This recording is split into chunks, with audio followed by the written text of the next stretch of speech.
The history of Iraq from 2003 to 2011 is a period in Iraqi history characterized by a large American troop deployment in Iraqi territory, beginning with the U.S.-led invasion of the country in March 2003, which overthrew the Ba'ath Party government of Saddam Hussein, and ending with the departure of U.S. troops from the country in 2011. Troops for the invasion came primarily from the United States, the United Kingdom and Poland, but 29 other nations also provided some troops, and there were varying levels of assistance from Japan and other allied countries. It was a period of violence and political turmoil with strong foreign influence exerted on Iraqi politics. In April 2003, a military occupation was established and run by the Coalition Provisional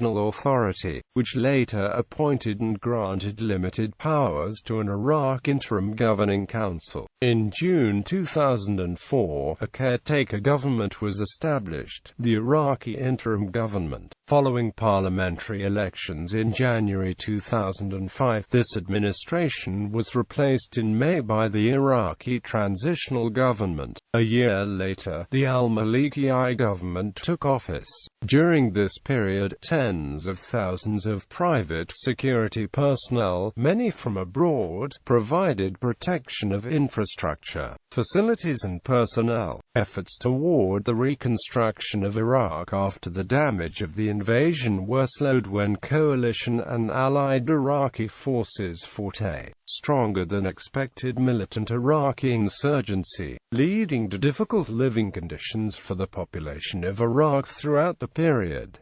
Military occupation. A military occupation was established and run by the Coalition Provisional Authority, which later appointed and granted limited powers to an Iraq Interim Governing Council. Troops for the invasion came primarily from the United States, the United Kingdom and Australia, but 29 other nations also provided some troops, and there were varying levels of assistance from Japan and other allied countries. Tens of thousands of private security personnel provided protection of infrastructure, facilities and personnel. Coalition and allied Iraqi forces fought a stronger than expected militant Iraqi insurgency, and so the reconstruction of Iraq was slow. In mid-2004, the direct rule of the CPA was ended and a new, sovereign and independent interim government of Iraq assumed the full responsibility and authority of the state. The CPA and the Governing Council were disbanded on 28 June 2004, and a new transitional constitution came into effect. Sovereignty was transferred to the Governing Council. Iraqi interim government led by Iyad Allawi as Iraq's first post-Saddam prime minister. This government was not allowed to make new laws without the approval of the CPA. The Iraqi interim government was replaced as a result of the elections which took place in January 2005.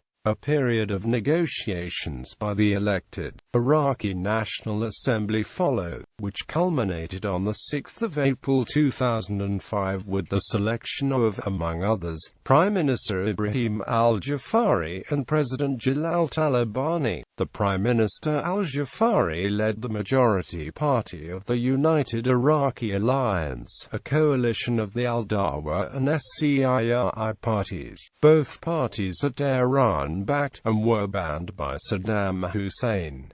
Legal status of the coalition presence. The U.S.-dominated multinational force in Iraq still exercise considerable power in the country and, with the Iraqi armed forces, conduct military operations against the Iraqi insurgency.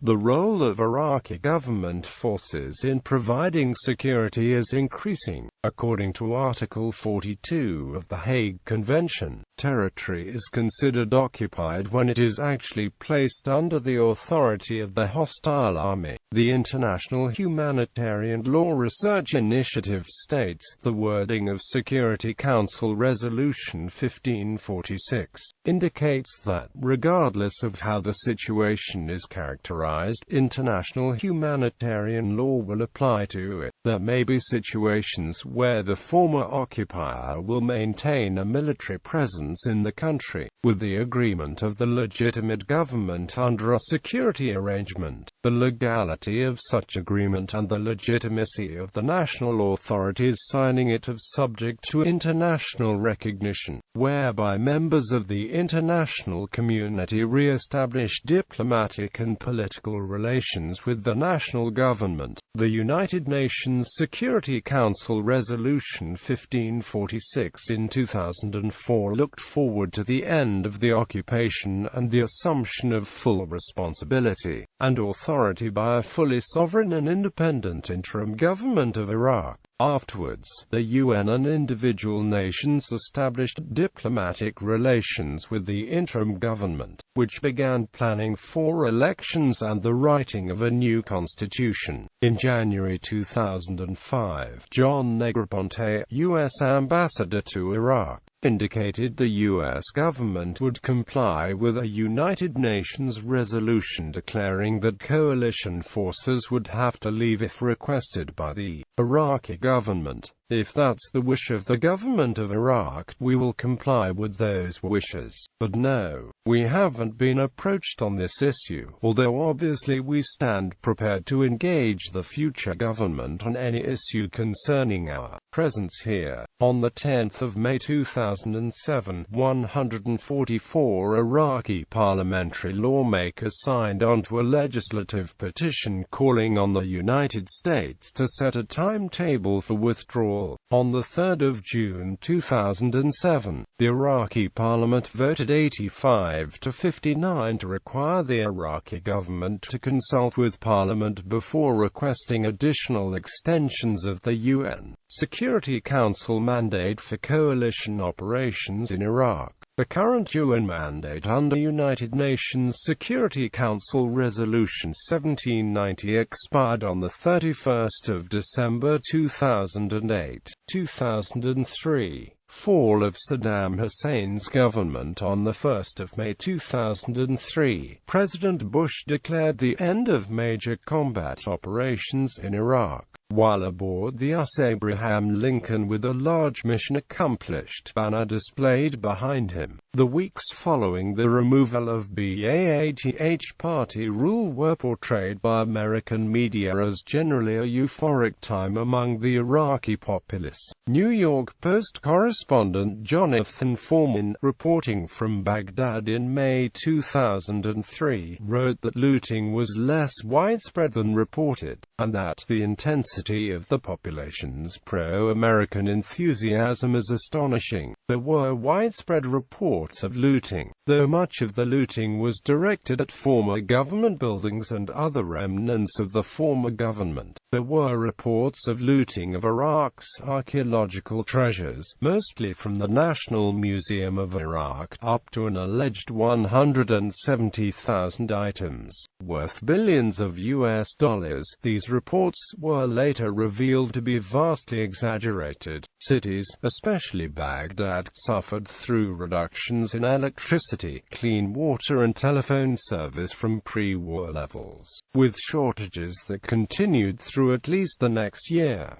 Insurgency begins in the summer of 2003. The U.S. military focused on hunting down the remaining leaders of the ousted government, culminating in the killing of Saddam's sons Uday Hussein and Qusay Hussein on the 22nd of July. In all, over 200 top leaders of the former regime were killed or captured, as well as numerous lesser functionaries and military personnel. However, even as the Ba'ath Party organization disintegrated, elements of the secret police and army began forming guerrilla units, since in many cases they had simply gone home rather than openly fight the invading forces. These began to focus their attacks around Mosul, Tikrit and Fallujah. In the fall, these units and other elements who called themselves jihadists began using ambush tactics, suicide bombings, and improvised explosive devices, targeting coalition forces and checkpoints.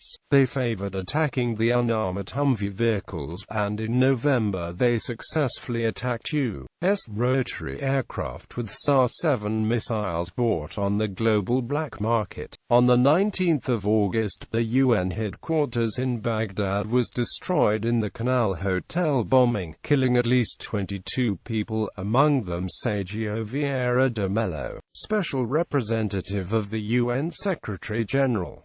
Saddam captured and elections urged. In December 2003, Saddam himself was captured. The provisional government began training a security force intended to defend critical infrastructure, and the U.S. promised over $20 billion in reconstruction aid in the form of credits against Iraq's future oil revenues. At the same time, elements left out of the Iraqi Patriotic Alliance began to agitate for elections. Most prominent among these was Ali al-Sistani, Grand Ayatollah in the Shia sect of Islam. The United States and the Coalition Provisional Authority, run by Jay Garner and 3 deputies, including Tim Cross, opposed allowing democratic elections at this time, preferring instead to eventually hand over power to an unelected group of Iraqis. More insurgents stepped up their activities. The 2 most turbulent centers were the area around Fallujah and the poor Shia sections of cities from Baghdad to Basra in the south. 2004. Spring uprisings. In the spring, the United States and the Coalition Provisional Authority decided to confront the rebels with a pair of assaults, one on Fallujah, the center of the Muhammad's army of Al-Ansar, and another on Najaf, home of an important mosque, which had become the focal point for the Mahdi army and its activities.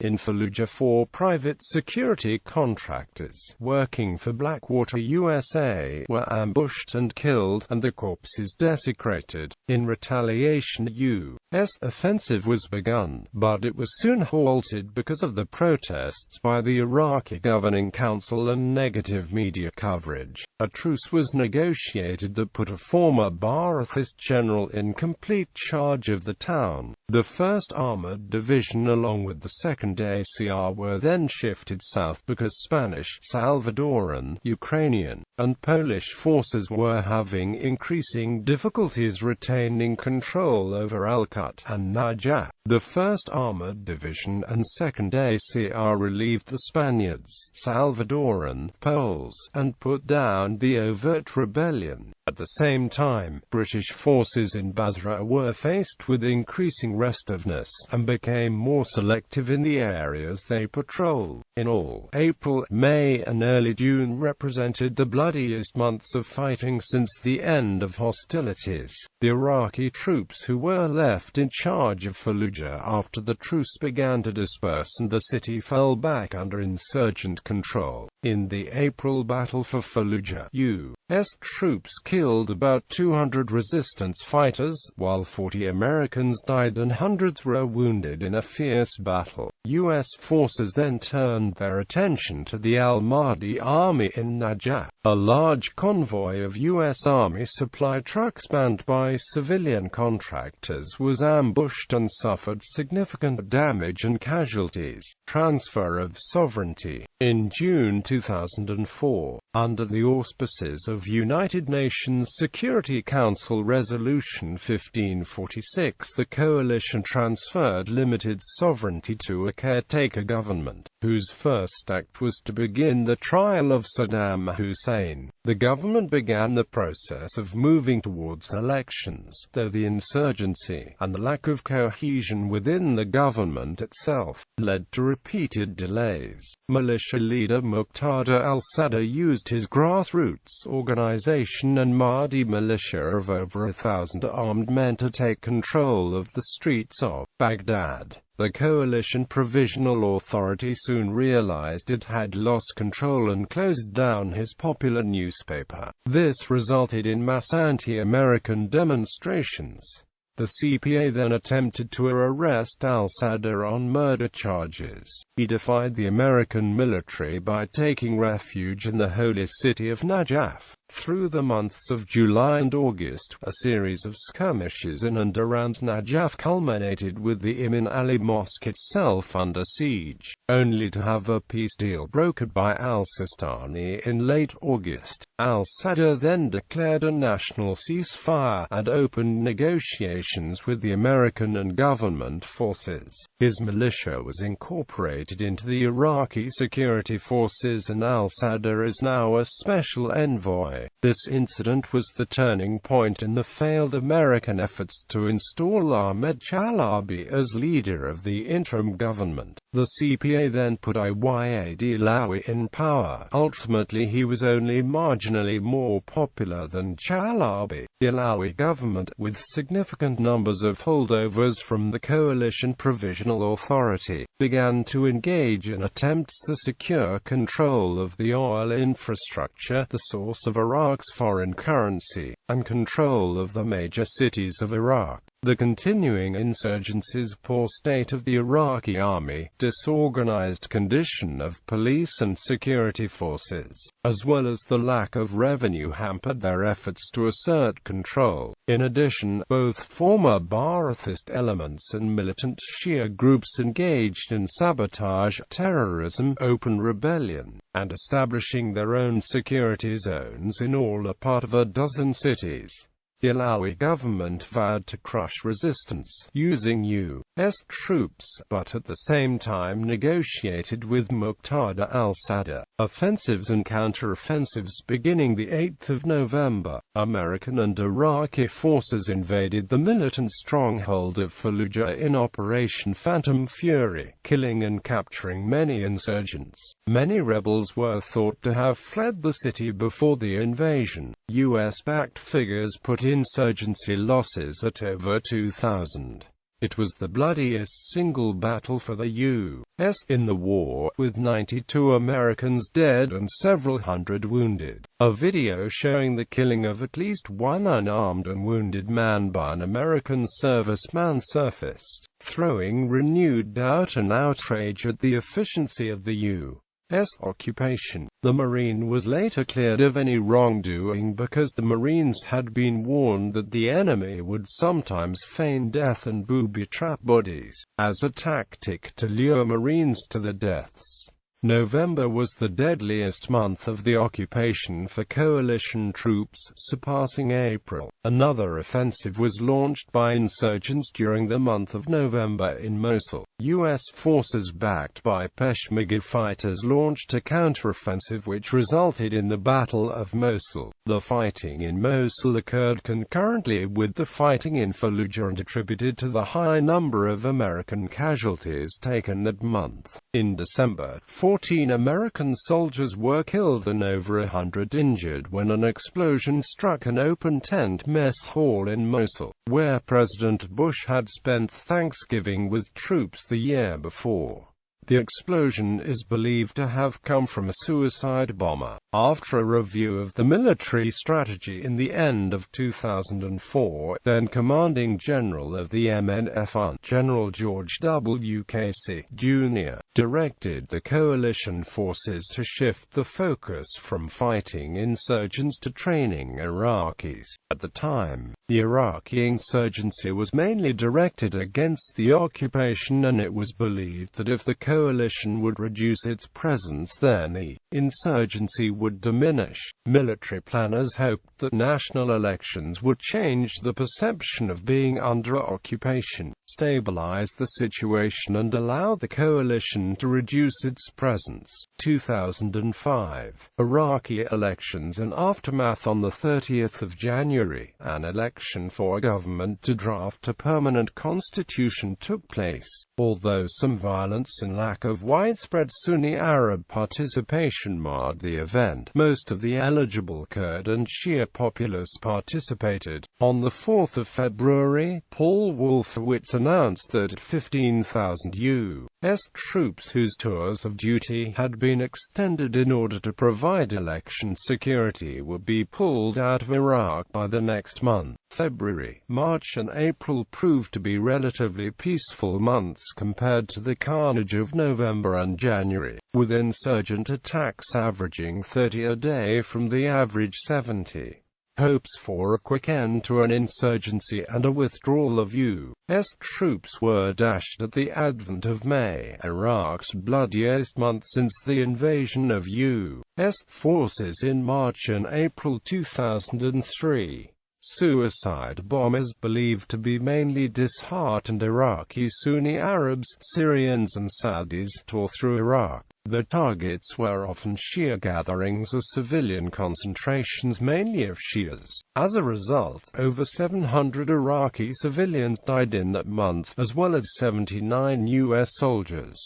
During early and mid-May, the U.S. also launched Operation Matador, an assault by around 1,000 Marines in the ungoverned region of western Iraq. Its goal was the closing of suspected insurgent supply routes of volunteers and material from Syria, and with the fight they received, their assumption proved correct. Fighters armed with flak jackets and sporting sophisticated tactics met the Marines, eventually inflicting 30 U.S. casualties by the operation's end, and suffering 125 casualties themselves. The Marines succeeded, recapturing the whole region and even fighting insurgents all the way to the Syrian border, where they were forced to stop. The vast majority of these armed and trained insurgents quickly dispersed before the U.S. could bring the full force of its firepower on them, as it did in Fallujah. Announcements and renewed fighting. On the 14th of August 2005, The Washington Post quoted one anonymous U.S. senior official expressing that the United States no longer expects to see a model new democracy, a self-supporting oil industry, or a society in which the majority of people are free from serious security or economic challenges. What we expected to achieve was never realistic given the timetable of what unfolded on the ground. On the 22nd of September 2005, Prince Saud al-Faisal, the Saudi foreign minister, said he had warned the Bush administration that Iraq was hurtling toward disintegration, and that the election planned for December was unlikely to make any difference. U.S. officials immediately made statements rejecting this view. Constitutional ratification and elections. The National Assembly, elected in January, had drafted a new constitution to be ratified in a national referendum on the 15th of October 2005. For ratification, the Constitution required a majority of national vote, and could be blocked by a two-thirds no vote in each of at least 3 of the 18 governorates. In the actual vote, 79% of the voters voted in favor, and there was a two-thirds no vote in only 2 governorates, both predominantly Sunni. The new Constitution of Iraq was ratified and took effect. Sunni turnout was substantially heavier than for the January elections, but insufficient to block ratification. Elections for a new Iraqi National Assembly were held under the new constitution on the 15th of December 2005. This election used a proportional system, with approximately 25% of the seats required to be filled by women. After the election, a coalition government was formed under the leadership of Prime Minister Nouri al-Maliki, with Jalal Talabani as president.